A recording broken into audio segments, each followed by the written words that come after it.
લીંબાયત police સ્ટેશનના ઘરફોડ જોઈને undetected ગુનાનો ભેદ ઉકેલી ગણતરીના દિવસમાં જ આરોપીઓને સોના ચાંદીના દાગીના કુલ કિંમત ₹89,000ના મુદ્દામાલ સાથે પકડી પાડતી સુરત શહેર લીંબાયત પોલીસ સુરતના લીંબાયત પોલીસ સ્ટેશનના police inspector Shri D Chauhan સાહેબની સૂચના અને માર્ગદર્શન હેઠળ તથા સેકન્ડ પોલીસ ઇન્સ્પેક્ટર ડી ચાવોડ સાહેબનાઓની દેખરેખ હેઠળ પોલીસ સ્ટેશન વિસ્તારમાં શરીર સંબંધિત તેમજ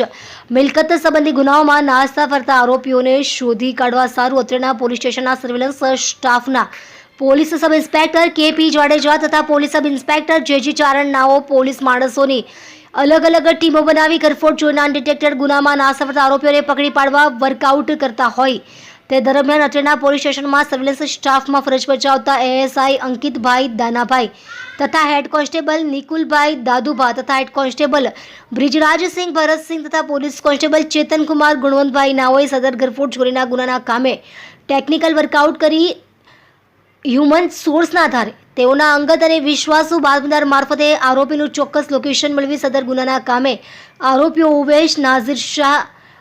ઉંમર વર્ષ આશરે 24 ધંધો એસી રિપેરિંગ રહેવાસી બિલ્ડિંગ નંબર A4 ઘર નંબર 1 કમરુનગર નવી ટેનામેન્ટ લીંબાયત સુરત શહેર તલીમ ઉર્ફે સત્તાર સલીમ શેખ ઉંમર વર્ષ આશરે 18 વર્ષ 3 માસ 24 દિવસ ધંધો મજૂરી કામ રહેવાસી બિલ્ડિંગ નંબર A13 ઘર નંબર 16 કમરુનગર નવી ટેનામેન્ટ લીંબાયત સુરત શહેરને મીઠી ખાડી એસએમસી કચરાના પ્લાન્ટ પાસેથી પકડી પાડી તેઓની પાસેથી સોનાના ઘરેણા કુલ વજન 4.81 ગ્રામ તથા ચાંદીના ઘરેણા કુલ વજન 549.000 ગ્રામ કુલ કિંમત આશરે 89,000નો મુદ્દામાલ સાથે police sub inspector K P. Jadeja નાઓએ ડિટેન કરેલ છે. સદર ગુનાના કામે પકડાયેલ આરોપીની પૂછપરછ કરતા આજથી આશરે 6-7 દિવસ પહેલા કમરુનગર ખાતે વરસાદના લીધે પાણી ભરાઈ જવાના કારણે ઘણા લોકો મકાન છોડી બહાર ચાલી ગયેલ હોય જેથી પકડાયેલ બંને આરોપી તથા અબુ કાલિયા રહે કમરુનગર લીંબાયત સુરત, મોઇન કાલિયા રહે કમરુનગર લીંબાયત સુરત, આદિલ રહે કમરુનગર લીંબાયત સુરત અને રેહાન રહે મીઠીખાડી લીંબાયત સુરતનાઓ સાથે ભેગા મળી વરસાદના પાણી ભરાવાનો લાભ લઈ કમરુનગર ટેનામેન્ટની બિલ્ડિંગ નંબર A4ના રૂમ નંબર 6માં